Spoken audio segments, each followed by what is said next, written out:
What's up, guys? You're watching Startup Spotlight with Building Bellingham. My name is Sal. I'm the owner of the Oddities coffee shop and novelty store here in Bellingham. You should come check us out. We have awesome giveaways we do every single month. We also do giveaways on our IG, which you can find at Oddities PNW. I would appreciate the support if you guys come and check us out. We also have a podcast called the Oddities Podcast, which you can watch on YouTube. We give away $30 Amazon gift cards and stuff for the store as well if you submit questions to the podcast, and we read and answer your question that you submit. You can also listen to us on iTunes under Oddities Podcast as well.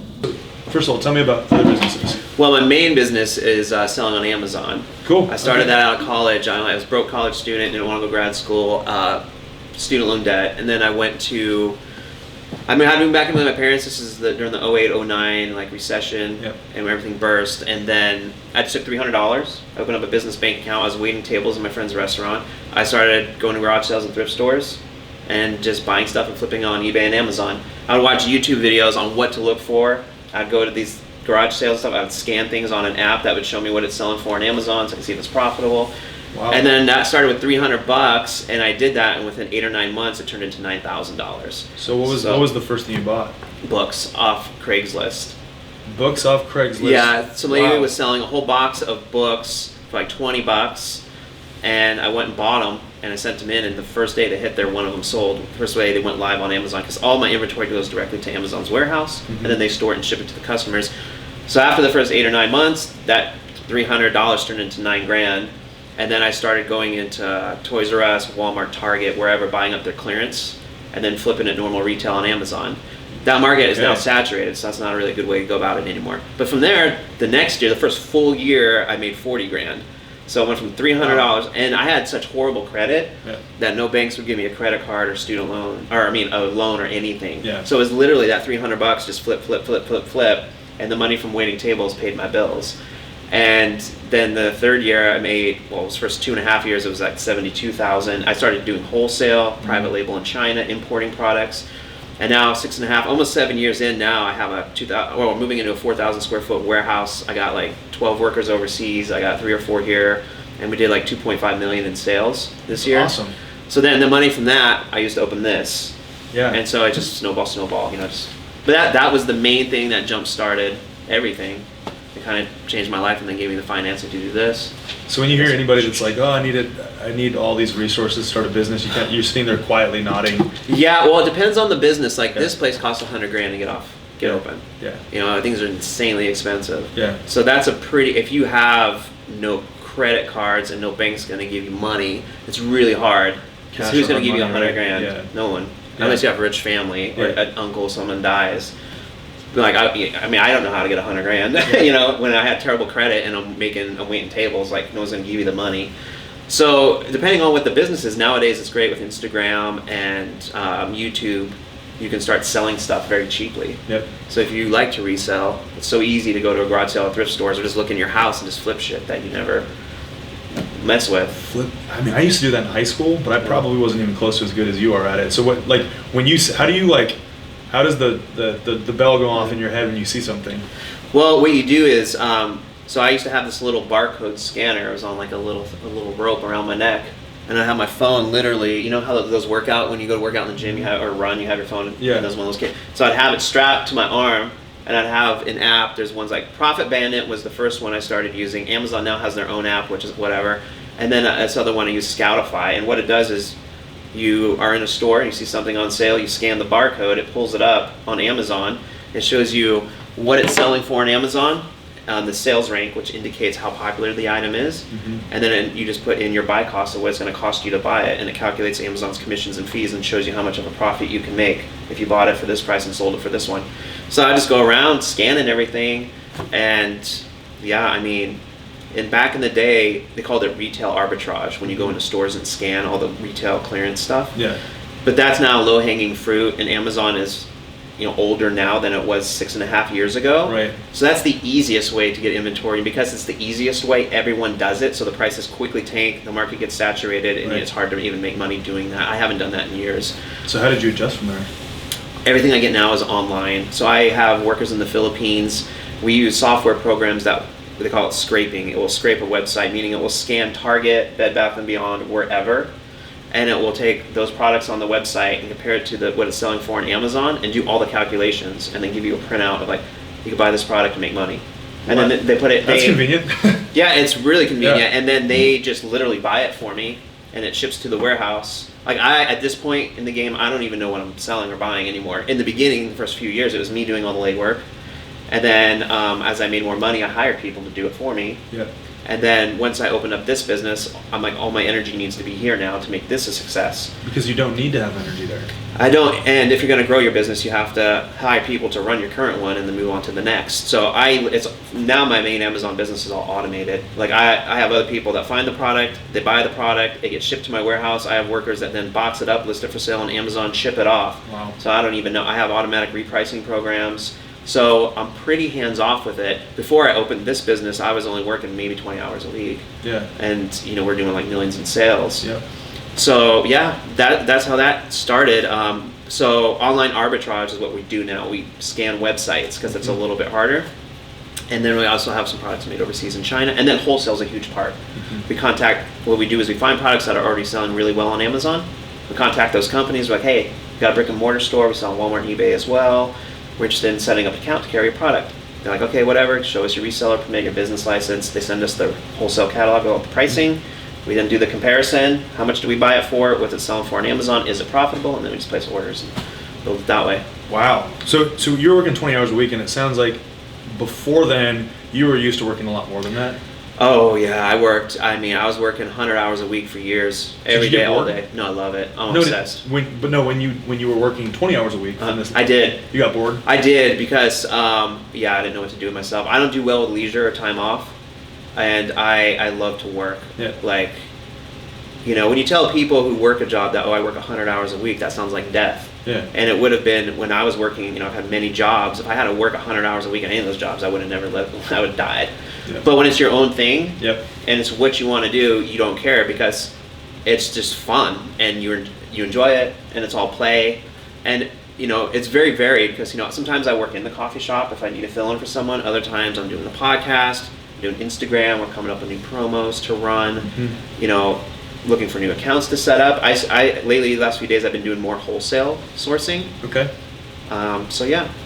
So how did you come up with this idea? I mean, you clearly have a platform for this. Mm-hmm. That's what your other business is all these, a lot of these things, I'm sure.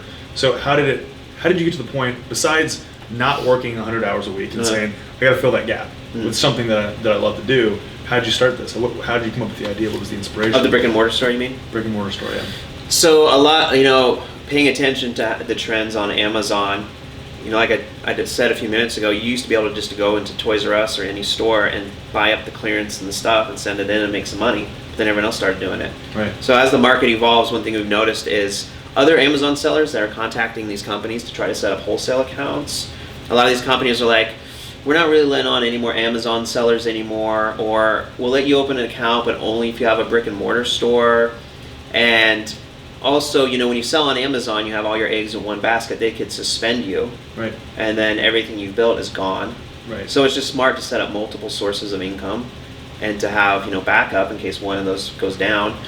So that was the reason why I wanted to stay ahead of the other Amazon sellers that I'm competing with, to have a leg up. So when I contact these companies, they're like, hey, we got a brick and mortar store, we got a podcast, a YouTube channel, we can do product demos, we also sell on Walmart. So it gives them confidence that... Yeah, so it sets us apart from other Amazon sellers, also just to set up a second source of income for myself. Mm-hmm. And so, yeah, just part of the journey of, trying to grow and set up multiple sources of income. And yeah. So, and I love the setup. So for people that are watching this, you can't see where we are, but we'll do some more video on that. But so you've got your retail, and then you've got your coffee shop, and you have pastries as well. Yeah, we just added the bakery downtown in Bellingham. We just started carrying their bagels for the first time today. So we got Avenue Bread, LaFine's, and the bagel place. All the best, right? Yeah, so we got sweet and savory, and we got everything going on. So yeah, the idea of having coffee was, everyone's got a coffee shop. They're everywhere, but to combine it with retail, but then. So the thought process is this: I have my main Amazon seller account, which I just mentioned. Yep. A year before I even opened the store, I got permission from Amazon to set up a second Amazon seller account. Mm-hmm. So we're doing about $50,000 a month in sales on the Oddities online. Mm-hmm. which is, it's nice because I'm not pressured to try to make this business profitable right away. Right. It's really hard to make brick and mortar. Yeah. So the great thing is about my main Amazon business, I do enough sales and make enough money on that main one to cover all my overhead. So having coffee, but having those backup businesses, I offer the coffee, I sell it cheaper than you can get from the competitors across the street. Yep. Also, it's organic, but also I can then leverage it and like literally just give it away for free. And it brings people to the store to come sit down. Because I don't have to pull any profits from the Oddities Amazon account, and we're doing $50,000 a month in sales. So any of that profit, I can then just give away coffee for free to try to attract customers to the store. Coffee. Yeah, and good coffee. Yeah. And I can sell products super cheap, cheaper than you can get anywhere else, because I have it. You know, the business is already making money. I don't need to have huge margins to pay my bills. It's already covered. Brilliant. So the coffee is kind of, I always had it in mind just using the coffee as leverage of like, you know, $1 espressos, free espressos, buy one, get one, just to get people in to start buying stuff in the store. Yeah. So the coffee was always just meant to be used as a promo tool. Yeah, it's a great promo tool. Yeah. And it's one thing if you have Folgers, but you have like good local Camino coffee. Island organic coffee, you know, it's some of the best coffee around. So yeah, that was the main thing with the coffee and retail, to use that, because I can, if you're strictly a coffee shop, you have to make all your money from selling coffee. Yeah. But if you do coffee and retail and you sell online, well then I can almost give it away. Right. Because I don't need to just make money off coffee. Yeah. I got the online sales and the in-store sales, so I don't need it. So I can now give it away for free and hurt the competitors around me. There you go. Which is the main goal, is to like, you know, take as much business away from them by offering a really good product, but cheaper than they can do it. And they wouldn't be able to compete with me on price, because all they sell is coffee. They might have like pastries and stuff, but their main thing is coffee. So if I give it away for free, what are they going to do? Yeah. They can't. So they can't do it. You have a three-legged business essentially. Yeah. So there's multiple sources of income coming in to support. Now this brick and mortar store, I will say, hasn't been profitable since we opened. There's only been a handful of days. Yeah. Because we have to hit a certain number every day. And for me, that's the most exciting part of any business, because building up my main Amazon business, when you first start, like, does this work? Yeah. Can you actually do this? Is it gonna work? And you start doing it and you get a little bit of success. You're like, oh shit. Like, this works. You make a little cash. How big can we make this? Like, how do I take it to the next level? How do I build it? And you start doing it and it grows. You're like, oh my God, this is exciting. We're a couple years in, we're killing it. It's growing like crazy but then once you get to that point where you get so busy you have to then hire people, eventually you're now more and more hands off the more successful your business gets, because it's grown so big you can't run it all yourself. So now you have to delegate the jobs. And then you get to a point where you kind of plateau, where now I went from working 100 hours a week to 20, and now you lose kind of the it's a cliche saying, but enjoy the journey to get to where you're at. Yep. And now that I've experienced that, after I hit that plateau, it's like, yeah, we're doing millions in sales, but I'm kind of just bored now. Yeah, you need another project. You need something, a passion project. So now I'm passionate about trying to make this profitable. Very nice. And so I'm enjoying the process. I'm in it now, and I'm not stressed out like, oh my God, we're not making, because I don't need the money now, because that's helping me. So I'm just really enjoying the process of trying to make this a success. Your focus, your focus is not on being. It is on profit, but it's also mostly on doing it right. Yeah, doing it right, enjoying it, but saying, can I do it? Because I had success online, and brick and mortar is really, really hard nowadays. Yep. So I want to see, was I just a one-hit wonder in that area? I'm very suspicious of leaders, gurus, coaches, anyone that's trying. I've known behind the scenes on a lot of these guys that you'll see at the conferences that are on stage. A lot of them are phony and fake, because I know a lot of the backstories on some of them. Yeah. Any business where someone decides to train you or teach you or sell you a course, you got to be really suspicious of jumping on board with that, because if it's a new business that you have no experience with, you're so ignorant that when someone sows a little bit of like knowledge in that area, a lot of people flock to it. They'll buy your webinar, your ebook, your training, not knowing, well, how'd this guy even get there? How many times have they done it? How many different areas have they done it? I mean, I can come and tell you right now, I'm a huge success. I own this brick and mortar store. I could not tell you I have an Amazon account. We're doing $50,000 a month in sales. Like, holy shit, you've been open 2 months. You're killing the game. How? Well, I got this class I'm doing this weekend. It's a conference. It's like $50 a ticket. Yeah, come on. You can start. And I've known people who are teaching people how to sell on Amazon who are just full of shit. Yeah. And so I'm always so I want to be able to prove myself with online, with brick and mortar. Real estate investing is coming in 2020 this year, which we're in now. And then I have one more business I want to open up, which is going to be kind of, after that, it's going to be for nonprofit, like philanthropy work and stuff to help around town. So I want to prove to myself that I can make a brick and mortar business successful. Yeah. And so that's kind of the journey I'm on right now. So starting a business doesn't matter what it is or how much experience you have. It's always the same process. It's always a pain. Yeah. So tell me a little bit more about the beginning to this. How did you pick the space? How did you decide on how much square footage? How did you decide on the layout? What was the process like? Well, it's hard to find a location. Like, here's the thing that is obvious when I say it out loud. It's like, duh. But like when you want to open a business, if there's no place for you to open it, you just can't open it. Yeah. Like, this was the very first spot I looked at, and I was like, I don't like it. There's not a lot of organic foot traffic. You can't really see it from the road. I just didn't like the location. So I was like, no, I don't want it. So we then spent 8 months looking at places that still didn't have great foot traffic. There was a place in Fairhaven, which I tried to get. It's where, I think it's Edeline Dairy has it now, right next to the Warhammer shop, or Magdalena's Creperie. It's like right there, that ice cream shop. So it was me and like 3 others, including them. We all made an offer to the landlord. He went with the ice cream place. So I was like, damn it, but that was literally half the square footage, you know. And so one day I was driving by and I saw this construction going on over here with the dorms, and I text my real estate agent. I'm like, what's up with this? What is that going to be? And he goes, oh, that's student housing for Wacom. I was like, oh shit. I was like, okay, I'll take that spot. Yeah. And so then that's how we got, but that was after 8 or 9 months. And I was way behind schedule because I wanted this to open early 2019, and it didn't open until November 2019 because I have a whole plan in my head, an over-optimistic timeline of when I want things to happen. You sound like a business owner. Yeah. Or what is it called? Delusional optimism. Yeah, it's true. Yeah, it's like, things take way longer than you think, way more money than you think. Square footage, to answer that question, I didn't really have a square footage in mind. I just kind of looked at the space and I was like, this looks big enough. I kind of envisioned it, what we could do. I had an interior designer design it. You know, we went over things and made some adjustments. But it's really hard to and very expensive. Like, people don't realize, like, just the amount, just to get permission from the city to start building or doing anything.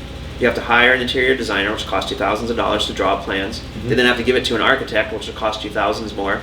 They then have to submit it to the city, which will cost you hundreds of dollars, and they're like, okay, you get approved. So it's like $5 to $6 grand before you even say, okay. Then you got to pay the flooring guy, the painter, the electrician. The countertop alone was 10 grand. All the shelves in here were like $35,000 to have them built. And it's just like insane money. But it's like, you don't realize how expensive and how everything costs. And then it takes time because you're like, all right, we're ready for the shelves to be built. And the cabinet guy's like, well, we're 6 weeks out. And obviously you can't get the countertop installed till the shelves are installed. So then the shelves, they design them and they deliver them, but they don't install them. Then you have to have your general contractor come in. Well, he can't do it for 2 weeks. They're like, okay, now we're ready for the counter. Well, they can't do it for another week or two. Right. And then it's just like, it builds up. Yeah. So I mean, I literally signed the lease for this place, I think, in April of 2019. We didn't open until November. So in your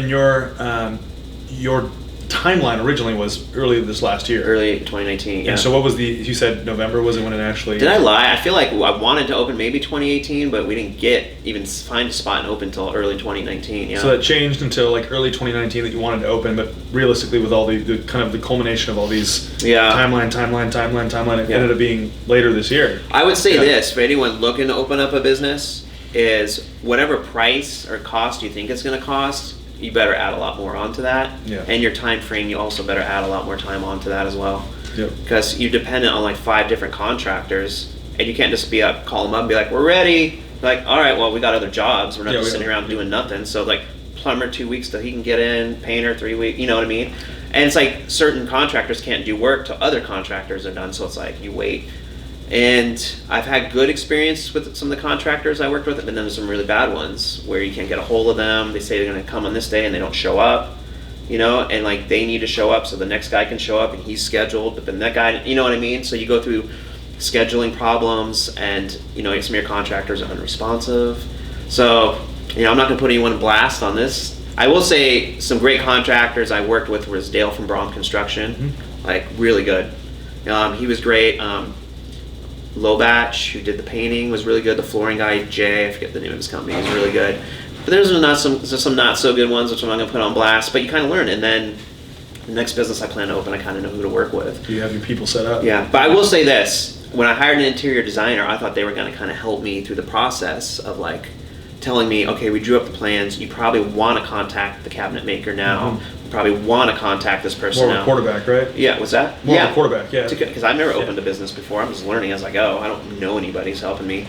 And so they weren't very helpful in that regard. So when I got the plans and I got the flooring done, I was like, I would reach out to them and be like, okay, we need to do the cabinets now. What do you do? I was like, they're like, oh, contact, here's some cabinet guys to contact.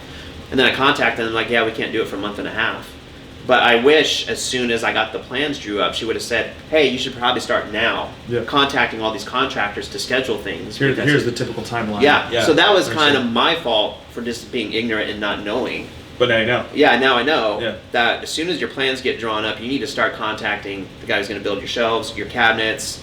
You have to have a guy install your espresso machine. You need certain plumbing for that. Yep. So as soon as you get the plans and the city says go, contact everyone. Yep. And just start scheduling it right away. Jump on it right away. Early yesterday, right? Yeah, right away. And also, I want to say this about opening up a business, especially a brick and mortar one.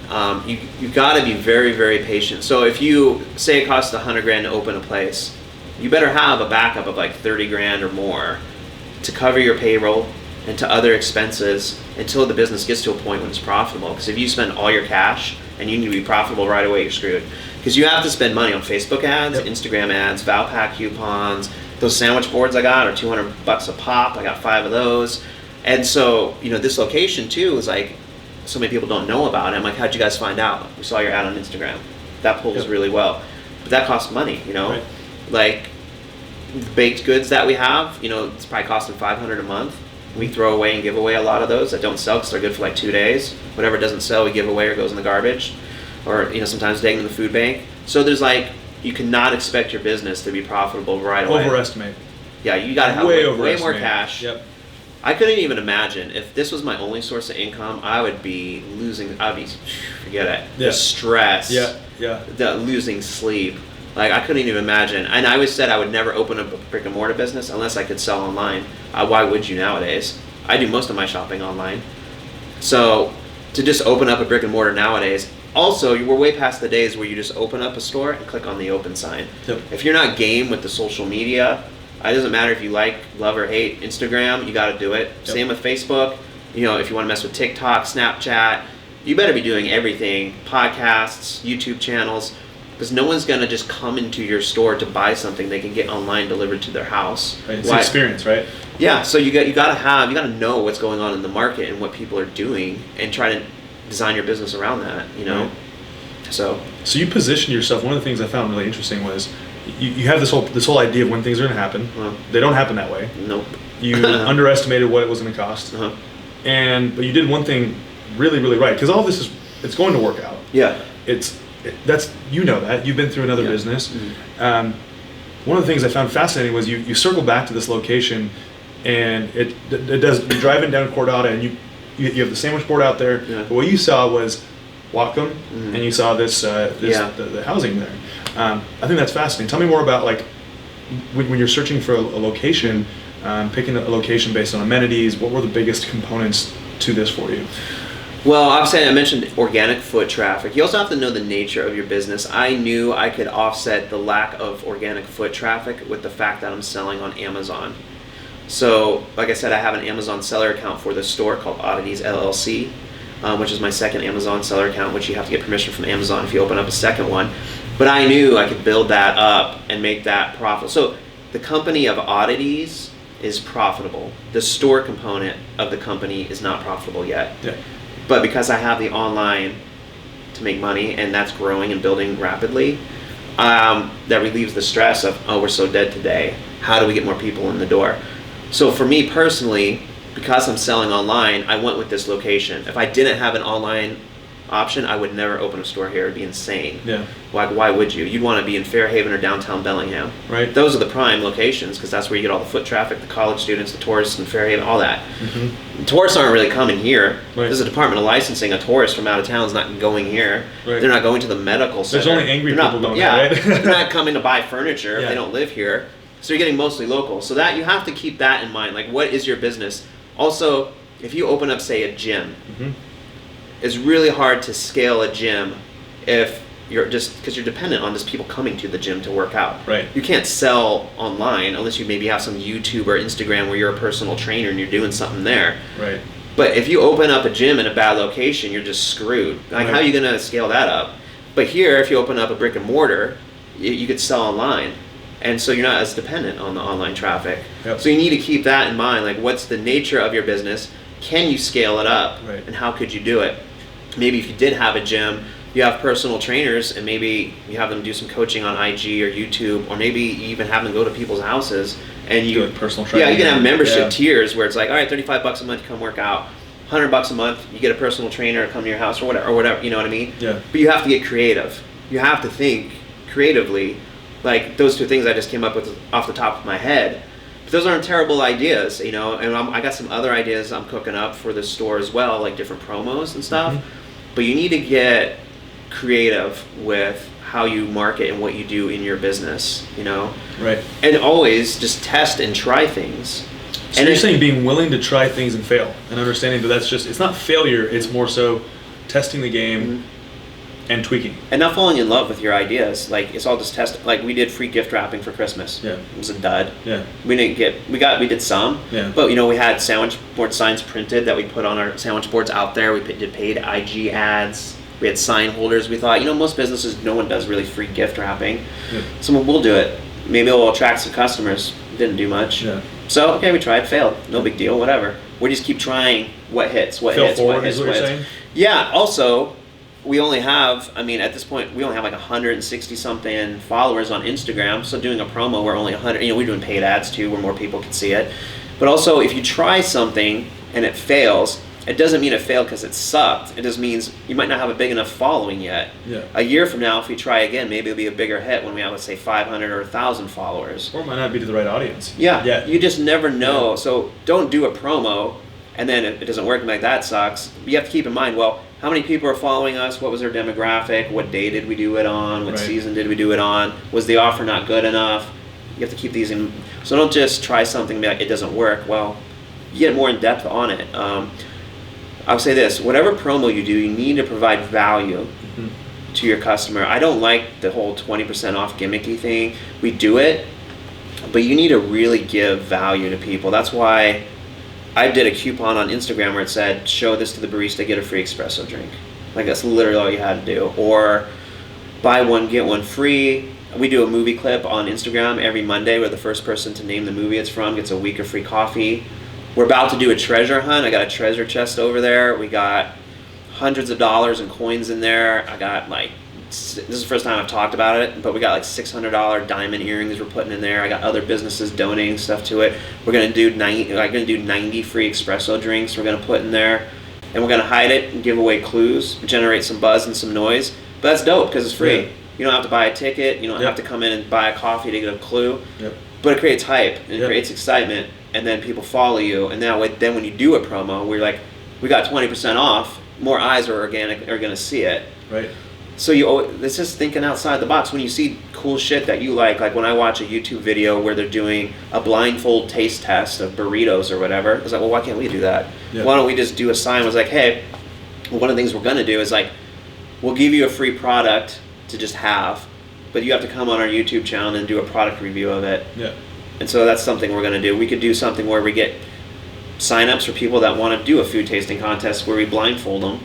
And then we get bagels, donuts, burritos, whatever from the businesses around town for free because we're going to put your business on blast.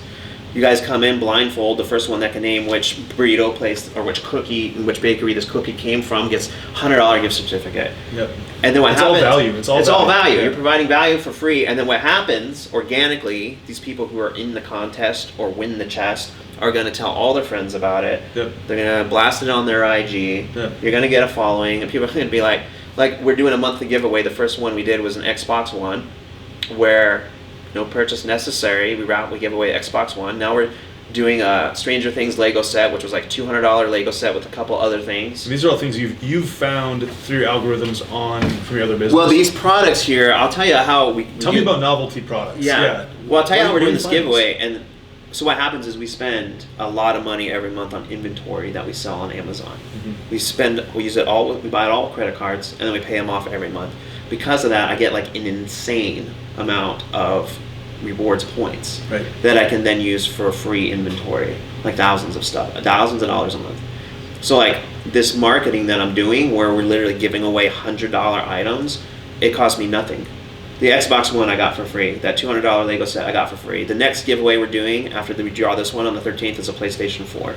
It cost me nothing because I just use my points to buy the product off Amazon for free, and they ship it, and it's free. A lot of the inventory in the store is free because my main business, we spend over $100,000 a month on inventory. So imagine the amount of credit card points you get. Lots. Yeah. Insane. Yeah. So like I said before, having a main business that's already successful has allowed me to do all this stuff that other businesses can't compete with, because they can't give away the coffee. It would be very expensive every month for them to spend all this money and stuff. So by having that has allowed me to do this. And like, so a lot of the stuff that we give, these giveaways that once a week we're also doing a giveaway where you tag a friend and follow us, we'll give away an item. Like the items I'm giving away are all free. They cost me nothing. But they're valuable. They're valuable items. Yeah. But that's how you generate buzz, and then people tell the friends I won. I'm like, oh shit, I want to follow them. Yeah. And then they start follow, and then you got people coming in, and then so to provide value to your customers, try to find a way to give away stuff. If you own a business, you should be putting everything on your credit card and just paying off your balance in full every month. Use those points to then just give away shit you get for free. It costs you literally nothing. Right. But you have to get creative. Another promo we tried is hold a sign for us for 4 hours, and we'll just give you a month worth of free coffee. It costs me a lot less to do that than to actually pay somebody. Wow. You know, because it's like $13.50 an hour plus employer tax. It's like literally like $15-16 an hour. So, but you know, the coffee costs me like not that much, so it's cheaper for me to spend, hey, free coffee, come hold a sign. But get creative with that stuff. Right. You don't have to pay. I mean, there's so many things you can do to just get creative with your giveaways. You know. Yep. But provide value is the main thing, and you have to really brainstorm on whatever bit. Just so many things you can do. So what you've done is instead of starting out with that business, your first business being the main focus, and that the value coming from there, that's your income from there, and that actually is the source of all of the inventory for this business. You know, and then it allows you to have the coffee here. Yeah. And the coffee is really the one thing that like you're working on becoming profitable about, right? Yeah, well, just the store in general. You know, we have a pretty big monthly nut we have to hit, and I like to talk about numbers, because a lot of times when you're hearing business owners or anyone being interviewed, they don't give numbers, and people are always curious. Well, what does it cost to open a place like this? Right. How much money are you spending on inventory to have the credit card points to do this, or to have? And it's always something, a lot of people get uncomfortable talking about money, but I'm more than happy to be open and talk about it because it's important information. And you'll see guys like Elon Musk who will talk about, you know, how he had to borrow money to pay his rent after he sold PayPal and put all his money in SpaceX and Tesla. It's important to talk about the financial side of things. People get weird about it, but I'm very comfortable. Like, our monthly nut here, we have to make at least just to cover I think, rent and employees. I mean, we're looking at like $250 to $300 a day, you know, just to cover the rent and one employee after you factor in the employer taxes and everything. So that's a pretty big monthly nut you have to hit. Yeah, absolutely. And any profit you make, you think, oh, well, we made this profit, but then you got to pay tax on that. Right. It's really, really hard. It's really, really hard. And having a business should be really hard, because to have the potential of something that's going to make you a lot of money, it can't be easy or everyone's going to do it. And I like to test. It's like, either I'm good enough to succeed or I'm not. Yeah. And that's fair. And that's why the world is fair in terms of business. Absolutely. Because there's no shortcuts, you can't cheat. Either you're good enough or you're not. And if you're not, you fail, and you deserve to fail. Otherwise, there's no value. Right. So I could fail, you know, or I could succeed. We'll see. We haven't even been open 2 months yet. So in that respect, I love the game. Yeah. Like, it is a game. Like, are you good enough? You're totally playing the game. I love it. Yeah. Are you creative enough, innovative? If things aren't working out, are you able to solve it? It's fun. Yeah. It's a challenge, and if I fail, I deserve to fail. because I just wasn't good enough. So and it's okay. So what's the vision? So if you've been open for, you said, almost 2 months. Almost 2 months. Okay. What's your 1 year vision? What's your 5 year? What's because I know you talked about continuing to fold over into the next business. Tell me more about what's your vision for this year. Well, all my hours, all my effort is 100% devoted to building up the Oddities company and making this profitable. The second this is profitable to the point where I can then hire people to do the work, I'm out and I'm on to the next business. So 2020 is all that. I mean, I told you before, my main Amazon business, people are running it for me. 100 hours a week are in this right now. Until this is profitable, this is where I'm focusing 100% of my attention. It could take a year, it could take 2, or maybe I don't become profitable at that. It will always be profitable because of the Amazon component. Like I said, that's just going to. But if you isolate, you're talking about isolating this particular brick and mortar store. This has to be profitable. Yep. And I don't know. 3 years from now, when my lease is up, if it's not profitable, will I stay open, or I couldn't do it, close the doors. The Oddities Amazon account will always be profitable enough that even if this isn't profitable, I could still stay open if I wanted to. But so that's what I'm devoted on right now, is this, buying up rental property as an investment, of course. And then I have the next business. I have a really good vision for the next business I'm planning to open. Yeah, tell me about it. I don't want to say what it is yet. Don't say it. But I think if anyone's looking to open up a business, one thing you need to think about, when can you take that already exists and make it different? I'm not saying no one in history has ever done a coffee shop retail store, like Barnes & Noble, like Whole Foods, like a lot of stores have that component. None that are strictly retail. But I'm in a unique situation, like I said, because of my Amazon business. I could do this really cheap and do things other competitors can't. But whatever your business is, if you're opening up a gym, a florist company, like I don't care what it is, you need to say, how can I do it different than what already exists? If you look at products, I do private labeling. I'm actually going to China in April to the Canton Fair. It's a giant fair over there. I do have products made. The products I have made that I sell on Amazon, you basically look, what is already selling really well on Amazon? How can I make it a little bit better or a little bit different? And then offer that up to the consumer. One of the things you could do, and I'm sidetracked for a second and come back. On Amazon, if you're looking for a product to make or launch, you find a product that's selling really well, and then you read the consumer comments. They're like, I wish it had this, I wish it had that, I wish it lasted this, I wish this didn't break. And then you think, oh, is there any products on Amazon like that? Nope. Then you find the product, a company to make it for you overseas. They make it, and then you launch it on Amazon, and that's it. Yeah. So the same mentality can apply to any business you're opening.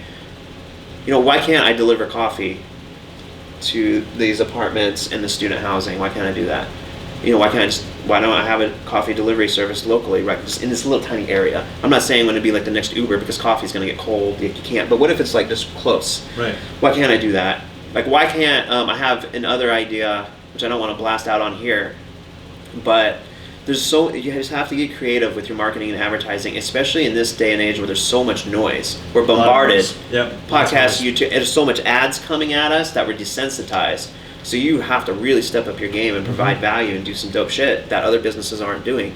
One of the things I did before I opened up this coffee shop is I followed all the other coffee shops, and everyone's kind of doing the same thing. Here's a picture of our espresso latte mocha. Here's a picture of our barista pouring the milk. Cool. Yeah. But every coffee shop in the world is doing that. How's that any different? Like, how can you stand out if you're just doing the same exact thing? It doesn't matter how high the quality of the photo is. It's still the same. Who cares? You're just making noise. Yeah. But what if you're like, hey, this is free to the first 10 people that tag and follow us and tag a friend. Yeah. This is free for like a week. That's cool. That's providing value. But if you're just like, here's our coffee, cool. Everyone's so desensitized. I'm on IG. I'm an addict. I'm just like, cool. I can barely watch a video or read anything. I'm just like, shh. Because I got the ADD thing that everyone has now because we're so desensitized. Yeah. So if you're going to post some shit, you need to provide value. Like, hey, this shit's free. Just tag us and come get it. Yeah. That's a cool ad. So you just have to think in those terms. What are all the other gyms doing? What are all the other bookstores doing? I don't know. Is there any book delivery services? If you're Barnes & Noble, if you're Village Books, I don't know. Can you figure out a way to deliver books? And monetize it. Can you give away books? Like, can you... I don't know. I've never even thought about it to this now, but whatever your business is, you got to provide value and do things differently. If you're just going to be the next coffee shop, who cares? unless you're in like this prime location that you just stumbled upon, and you got in. Woods Coffee on Boulevard Park in the summer is killing the game. Yeah. Because they're the only thing there. Right. So they don't need to do shit. We're just here. Pretty decent location. Yeah, good location. You nailed it. Yeah. But that's rare. Right. And it's hard to find an opportunity like that. Like I noticed they were building up this road here. They're building up that new park. Right. When I saw that, I contacted my real estate agent. I'm like, is that all the city? Is there a room to put like a little coffee shop, a little kiosk? I tried to copy Wood's example. This is before this was even open. I wouldn't be able to afford to own 2 businesses at once, but I could take on a partner or investor or contact. You figure it out. It's the right idea. You figure it out. Yeah, but you just need to be thinking. Yeah. Where's construction happening? Where's the opportunity? And kind of what I just talked about. Can you deliver stuff? Can you give it away? You got to think outside the box of just, we have a brick and mortar store. Here's our IG ad every day. Come get it. Like, who cares? Yeah. No one cares about that. Yeah. So. Yeah. Well, that's awesome, and what you've done with this space is really cool. Tell me a little bit more about some of the different products. Are these a lot of local products, or mix a blend of local and kind of natural products too? Yeah, we do have some local Sea Witch Botanicals, which is local, purely Northwest. We're the only store that they sell their products in. They sell on Amazon as well, but we sell their stuff. We got some other local stuff which I can't think of off the top of my head. When I'm sourcing these products, a lot of them just come from companies that we got set up with, wholesale accounts. Through your connections with these companies through Amazon. Yeah, through Amazon. Yeah. So I have workers overseas that look for products that sell well on Amazon, and then they put them in an Excel spreadsheet. They're like, this product sells well, this company makes it. They send it to my assistant, who's also my account manager. She then contacts the companies to set up wholesale accounts. So when she does that, if anything is a cool company that looks like it'd be quirky or new, we try to aim for products that you can't find in Walmart and Target. Yep. So we try to change it up and get like novelty, gift, weird, quirky things that are a little bit different. We had a lot of people come. This is surprising too. This is why I'd say you need to try different things. We had steampunk stuff we started carrying. Cool. I got some, which is something I didn't think much about, but this company we have an account with sells steampunk stuff, so we kind of. And for our listeners, just tell me a little bit more about steampunk. I know steampunk barely, but it's a style, right? It's a style that's kind of what would you call it? They try to take like industrialized type things like monocles and like gears, and they combine it onto like skulls and different animals, and just try to make it. I don't know how you modern, but also industrialized. Wild West, type like of look. with Will Smith. Yeah, something like that. Yeah, kind of like that. Yeah, and so. Surprisingly, though, that did really well. During Christmas, I had customers come in saying, we can't find this stuff anywhere in Bellingham. My wife, girlfriend, whatever is really into this. Yeah. And so when you're buying products for a store, it's really hard to get outside your own head, because you might look at something and be like, no one's going to buy this. Like, who would want this? Except for the people that do. Yeah. So then you just, even if you don't like it, you just buy it and try it out. And it hits or it doesn't. And if it doesn't hit, one thing that doesn't hit in this store is diffusers and essential oils. Why is that? Whatever. I have no idea. They hit really well online. Sold zero. Right? Yeah. The whole time I've been open, we sold like one Happy Wax USB thing. I'm trying to flip these things on OfferUp and Facebook marketplaces right now. Can't even give these things away. But then you get weird things that just sell like crazy, and you're like, really? So you never know. So that's what I talk about. You just try and test everything and see what hits and what doesn't. And I'm not afraid to talk about like the failures. It's important, because so many business owners or people, they want to just get on there and talk about their, and you ask them, how you doing, and they don't want to tell you about the failures. Yeah. Because the store's not profitable right now. I'll tell everyone that we're not making money. The store's losing money every single day, except for maybe 5 days we've made money. I'm not worried about it though. Like, we're building it. It's new. I don't expect it to be a success overnight. It takes time. Yeah. And so we'll see what happens. But so what I find fascinating is you take a spreadsheet of all of the top hitting products online, and that's why they're some of those bizarre items. Yeah. That you can't find anywhere else on Walmart. Yeah. Target, eBay. Well, maybe eBay some places, but point being, you have a constantly moving inventory of these products, and they're changing, right? And you have direct access to them. Yes. And they come here, and this is where you can find it. Yeah.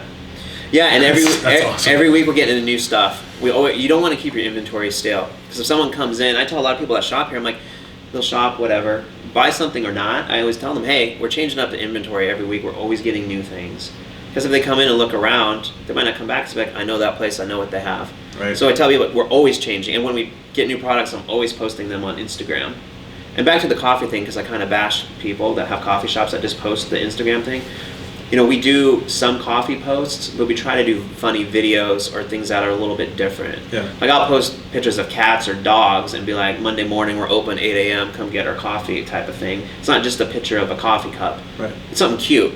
A cute animal video that's going to hold their attention a little bit longer and potentially get a follow. Because if you're just scrolling through Instagram on the Explore feature and you're seeing coffee shop cups of coffee, why would you click on that post to view it? Well, you've never seen a cup of coffee before? Yeah. You know what it is. Why would you follow that account? You'd be like, cool, another coffee shop with a cup of coffee. Why would I follow? But if it's like some cute, funny cat dog video or something quirky or weird, then you might get a follow off that, or you might get more engagement. And if your post is like, oh, here's cats and dogs, and it says free coffee, you're like, oh shit, what? Yeah, what do you mean? What do I do? What do I have to follow to get that free coffee? I want to say this too. If you have a business and you're not doing Instagram or Facebook, you are failing. You're going to die. You're losing. Yeah. People get romantic and they only want to do the things they enjoy doing in a business. You can't be that way. Like, where's consumer attention? Everyone's staring at their phone. Instagram, 60 Facebook, seconds YouTube. or less. Just. I just want to say this right now. I thought about this. Like 100 years ago, if you had a business product or service, you would have to be on the radio, do a radio ad, or the newspaper. Yeah. Because why? That's where consumer attention was. That was the social media of the day. Then the TV came out, commercials, which were expensive. No You'd phones, have to by the pay. way. At that time, Yeah. TV, no phones. That's right. Yeah. Then the TV became the focus of consumer attention. So if you had a product, business, or service and you could afford it, you'd have to hire a movie crew and actors and all this shit. Most people couldn't. You get a commercial, right? Then the internet came along. You could do paid banner ads, emails. Then YouTube, Instagram, Facebook, podcast. For the first time in history, if you're a business owner, you sell a product or a service, you can literally have a YouTube channel for free. All you need is a camera. And you can now sell your product, business, or service on YouTube. Instagram is free. Yeah. So you can just shoot a video for free to advertise what you're selling or offering. Podcasts are pretty inexpensive to shoot and do. So for the first time in history, you now own your own movie studio with YouTube. You have your own podcast, which you can kind of call your own radio station if you want. And you can do Instagram, which is basically a movie studio in your phone, on your phone. First time in history you can advertise your product, business, or service for free and you're not doing it. Yeah. Why, if I came to you when it was only TV and I said, you should sell your product, your business, or your service on a commercial, and it's totally free, it costs you nothing. And you're like, nah, not TV. I don't watch TV, I'm not doing it. What? It's like the dumbest thing I ever heard. Yeah. My millions of people are staring at this box, you're not going to put your product, your business, or service on there? But that's what that is. So you get this generation of people who don't go on Instagram. They're like, oh, I'm not on social media. But then they have a product or business or service they're trying to sell. You're losing. You're missing the point. Like, it's cool. You don't like it, but guess what? That's where your consumers are. They like it and they're probably addicted to it. Your clients. It doesn't take much either. Yeah. Like, you could be smart about it. Like, say you're a massage therapist. You don't just have to post massage shit. Like, here I am hiking, skiing, getting drinks. Here's a post on, I'm a massage therapist. Here's a post like, hey guys, I just want to tell you about, if you've been in an accident or you got injured, I just worked with someone. I was able to relieve a lot of their pain because they had this injury from a car accident. If you're interested or if you have any problems yourself, shoot me a DM. Or if you want to call me, let's talk. Free consultation. I'll see if I can help you out. You wouldn't do that? It's free. Why wouldn't you do that? Instead, they're not going to do Instagram. They're just going to click on the open sign and just hope they're successful. It's insane to me. So people need to ask yourself, it doesn't matter about you being, imagine if you're like the CEO of like Walmart, Target, or any company, and you tell the owner or whatever, or the board, like, no, we don't do Instagram or Facebook, I don't like it. I don't do it myself, my personal life, so I'm not gonna do it. It's insane. Yeah. So you're failing. So if you have anything you're selling, you gotta be on there. And you gotta post frequently. Yep. How often do you post? Every day, multiple times a day. How many times what's your average? A minimum of 2 to 6. Yep. I try not to do too many story posts. On my podcast, I talk shit about that. Your stories shouldn't be a caterpillar of Instagram. No one wants to, because me personally, when I'm going through someone's story, after 3 or 4, I know where it's going. I skip you. Yeah. If you're posting you out on the woods or dining out or playing with your kids, I'll watch the first one, cool. Second one, cool. I'll steal your kids. I'm done. Next. Yeah. So I'm not gonna post the same shit forever. I think everyone has ADD. So we try to make our posts fast and quick, because I have a 19-year-old daughter. She's got ADD like crazy, and I have it too because I'm on there all the time. People want fast and quick, so I try to put things that are going to hook you and keep you, and it has to be fast. So every day, values. Yes, and value. So that's the key. You got to post consistently all the time, but provide value. I don't care what your business is. You can provide value to your consumers for free. People might have heard what I said earlier and be like, oh, Sal, well, you spend all this money and you get free shit that you can give away. I can't do that. It doesn't matter what you do. Maybe you're a florist. You could be like, hey, if anyone has any questions, hit me up. Or if you got this coming up, it's Valentine's Day. I know all the florists, Safeway. Becoming an expert, right? Yeah, they jack all the prices up on flowers. I'll tell you what, guys, if you were looking to buy flowers for Valentine's Day, go ahead and tag 10 friends and follow me. I'll give you guys flowers at cost or whatever. A huge discount. Like, it doesn't consult people for free. Like, you guys have a podcast. I have a podcast. If anyone, it's like, hey guys, if you're interested in starting a podcast and you want to know anything about it, just hit me up. I'll help you out. You can do so many promos for free just by giving your time away for free to people, so that you don't need money. There's so many things you can do for free. If you provide value, that's how you build loyalty and you get customers. You know, it's not your stupid 20% off coupon. You know what I mean? So you have to think outside the box. So tell me about the podcast. You started the podcast when you started the business? Yeah, I was always planning to do it when I launched this. So we do a thing. What's the mission of it? Who are you having on the show? So the mission is this. The reason how we tied it in is I thought, brick and mortar business, what can we do? So we started the podcast. I tell everyone, if you submit questions to the podcast and we read and answer your question on the podcast, we'll give you a $30 Amazon gift card. We'll give you free coffee for the store, and we'll give you a free gift certificate for the store as well. So we have that posted on that board there. We need to promote it a little bit more, but the whole idea is to get people to view the podcast, to submit questions to win free shit. So then they have to come into the store to redeem it. Maybe they see something and they impulsively will then buy. But if you win something, you're typically going to then tell your girlfriend, boyfriend, husband, wife, employees, like, oh, guess what, babe? I just won 30 of that. Or where? Oddities. What? What's that? Where is that? Oh, this is a cool store. It's over here. Really? Oh, I'm going to follow them. I'll check them out now. Or you tell your friend, David, I just submitted a question and I got that. Like, I'm going to do that. Like, it's like calling to the radio show.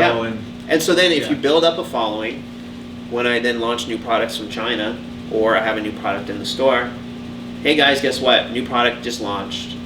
We're giving it away 50% off or free. First 10 people that do this or that. We're just building an audience. We're doing that by providing value. What is providing value? Where you're giving away shit for free. That's what it's all about. Give it away for free, and then you're going to build an audience and a following. Then when you do run your sale, you have a built-in audience that you've built.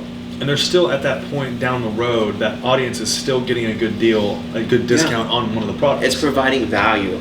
Like when you just put up, we got 20% off, people are like, cool, don't really need anything, not going out of my way. Also, we kind of intuitively know you're just trying to get me. Like, I don't like Veterans Day sales. I think that thing really bothers me. I was never in the military. I have friends were, and I haven't heard any military people complain about this. I feel like Veterans Day sales is just another day for companies and stores to make money.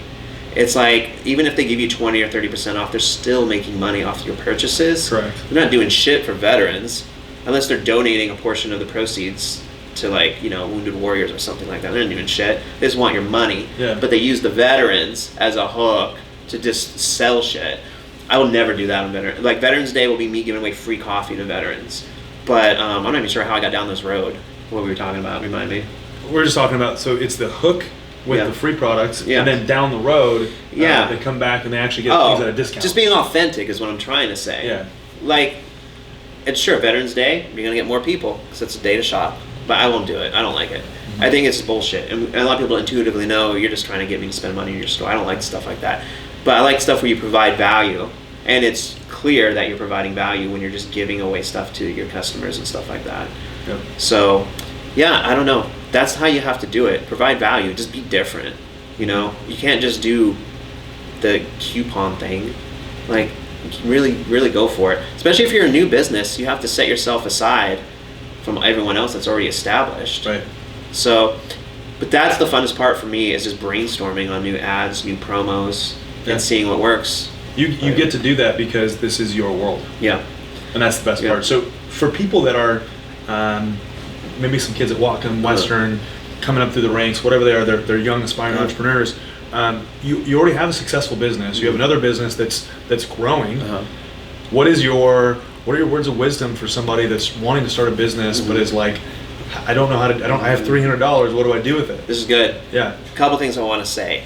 Do not spend your money on these stupid books and books are okay. Webinars, training programs, horseshit conferences. I'm on Facebook groups with people. You know, I don't check Facebook as much as I used to because I'm late in the game. I mean, I've been in the game a long time, so I don't go back. When I first started, I was part of Facebook groups to try to learn the business of selling on Amazon. I see new people every day, though, popping up on Facebook. There's this $3,000 program I'm thinking about buying to teach me how to sell on Amazon. There's this $1,000, $500 wholesale program showing me how to get started doing wholesale. Do not buy that shit, please, anybody. I tell you this, all the information you want to learn just about anything is free on the internet, on YouTube or podcast. Save your money, learn by doing. If you only have $300, do not buy some bullshit webinar or course. Go watch some free YouTube videos. So if you got $300, there's so many videos. I don't even know the current ones. Go on YouTube and just type in exactly what you want to find. Reselling, garage selling, how to flip, thrift stores, wholesale arbitrage or whatever. Wholesale arbitrage, how to sell on Amazon. Thousands of hours of free shit. And there's nothing you're going to learn from a conference you can't learn for free. Save your money, use it to invest. In the 6.5 years I've been doing this, I've never been to a single conference. I never bought a single book. I never went to a single webinar. No one has taught me anything. I just watched YouTube videos for free. So take your money, I don't even care what business it is, learn by doing. Go, learn what to look for and what to buy. Buy it, try to sell it. If it doesn't sell, you think, why? If you're part of a Facebook group, you can even say, hey guys, I bought this, it didn't sell, any insights would be appreciated. There you go. There's your guru right there. You don't need to pay somebody. So stay away from stuff like that. Being a business owner, an entrepreneur is the same as being an artist, a dancer, a professional athlete, a singer. There's innate talent that you're born with, you know, like if you're a singer or an athlete, and either you have it or you don't. Like I stay in my lane. I'm not athletic. I'm not going to be in the Olympics. I can't paint, I can't dance, I can't sing, I'm not good at math. I stay in my lane. Just because business might seem appealing because you can make a lot of money, be your own boss, be an entrepreneur, blah, blah, blah, blah, blah, blah. If it's not your passion and you're not a purebred entrepreneur, it's just like me trying to go make my living singing or playing professional football or something. So you're gonna sing, right? Yeah, right? I'm about to start. Yeah. Self-awareness is huge. Yeah. You have to know. Like, it's like going to college and picking a degree out of thin air because engineers make a lot of money or computer programmers, but you hate sitting in front of a computer. You know what I mean? Mm-hmm. So you have to know yourself. Also, if you're not sure if you would like it, just try. And if you fail or it doesn't work out for you, then go try something else. So you have to know yourself. Like, what do you gravitate towards? As a kid, I would sell baseball cards at school. I was always looking at multi-level marketing companies. When my friends wanted to just go out and like party and play, I was always obsessed with how am I going to make money. That's, for whatever reason, that's what I was drawn to. And I was always trying to hustle as a little kid to make money. But that was me. I wasn't obsessed with sports. I wasn't obsessed with art. I didn't care about those things, but that was my passion, and that's what I grew into. So you have to know what your passions are. So don't just go into being a business owner or an entrepreneur because it's cool or it looks like fun. You can't work hard for 3 weeks or 4 weeks and then take 2 weeks off and go fuck around. This is 7 days a week, all day, every day. And early on when I was selling on Amazon the first year or two, I had a buddy and I was like, he was also selling on Amazon. Like, what's up, man? You going out this weekend to source? Meaning we're going to go around the stores and scan stuff, right? It's like, yeah, man, I'm going to go here and here. And I'm like, cool, man. Right on, let's do it. And then Monday, I'm like, what's up? How would it go? He goes, oh, my friend's birthday party was on Friday. This is in Portland. We went downtown to the bar, and then I was hungover on Saturday. I didn't get around to it, and then Sunday, da-da-da. Right there in my mind, I knew, I'm like, you'll never make it. Because I knew I would rather skip my friend's party or show up and have a drink or two and quickly peace out. Because I knew I had to get up at 6 a.m.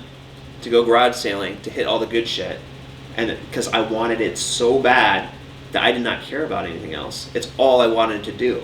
So if you're the type of person who's going to easily, your friend hits you up, what's up, let's go do this. And you're like, all right, and you just fuck off your plans to grow your business, you're done. You'll never make it. I remember the first warm day of spring or summer a couple years ago. And I'm working 80 to 100 hours a week. I'm standing in my office in my house. It's like 70 something degrees out. The birds are chirping. I know people are at Boulevard Park. They're hiking. They're out doing fun summer shit. My sales were slow. My business wasn't where I wanted it to be. I'm like, fuck it. I'm staying at work all day. I don't care. Because the average person would be like, it's summer. It's nice. I'm out of here. I'll do this later. And I also know I want to be successful so bad. I'll sacrifice everything to get it. When I lived in my parents' house for 2.5 years as a broke college student, I had one friend that I hung out with once a month to go watch the UFC fights, and lived like 15 minutes away from me because I'm a huge UFC fan. I waited tables, and when I wasn't waiting tables, I would work. I'd wake up Friday and Saturday morning at 6, hit all the garage sales on Friday, go to work at 10:30, work a double, wake up Saturday, go garage selling again, work another double. Sunday I'd pack up all my shit, Monday I'd get it sent out, and then I'd spend the whole week finding new inventory online. I dated one girl in 2.5 years for a month and a half and then broke up with her because I didn't think it was going to work. All I did from the age of like 32 to 35 was live at home in a tiny little room. I slept on a futon when it was completely out. There was no room for you to even walk. That's how small this room was. So from the age of 32 to 35, I said, fuck it, this is what I'm doing. Most people don't have that discipline. They're like, I got to get the hell out of here, you know what I mean? But I wanted it so bad because I knew I could do it, because I already got a little taste. I'm like, this could be huge. So you got to be able to make those sacrifices. And if you can't, so you have to know yourself. It's the discipline and just the consistency of work. And if you're not passionate, you can't do it. Like, I took piano lessons before in the past, and I've always fantasized about learning to play the piano, the guitar, the drums, but I know myself. I'm not disciplined enough where I would practice every day for 30 minutes, because even when I was learning the piano, I was staring at the clock. Is the 30 minutes over yet? At the 25-minute mark, I'm like, close enough. Yeah, this is not it. That's not my passion. Yeah, in my mind, I fantasized it would be dope to learn how to play an instrument. But in reality, I don't have the discipline or the passion for it. It's the same thing with business. You have to know yourself. Like, if you're the type of person that's like, I worked 6 hours, I worked hard, let's go have fun. Yep. Not for you. Yeah. Not for you. Yeah. So. Well, we love what you're doing. Uh-huh. So Instagram, Facebook, Oddities. Yes, Oddities PNW on Instagram. The podcast is Oddities_podcast. Yep. If you want to watch or listen to the podcast, it's just Oddities Podcast on iTunes. Yep. It's got a little crow sitting on top of the name. If you want to listen, it's just Oddities Podcast on iTunes. So subscribe, follow, do all that stuff. Check out all the free shit. Come check out the store. But definitely follow us on Instagram because we give away free shit. So even if you're like, Sal sucks, I hate what he's saying, he's full of shit, I don't care. But if you want free coffee, if you want free merch, if you want to win free stuff, come check us out. You don't even have to talk. If you want cool rotating inventory that is incredibly priced, and you won't find anywhere else. Yeah, come check us out, man. We appreciate the support, and that's awesome. Rosling. So, well, thanks for coming on the show. Yeah, man, appreciate it. Yeah, thanks for having me on. Yeah. Thanks so much.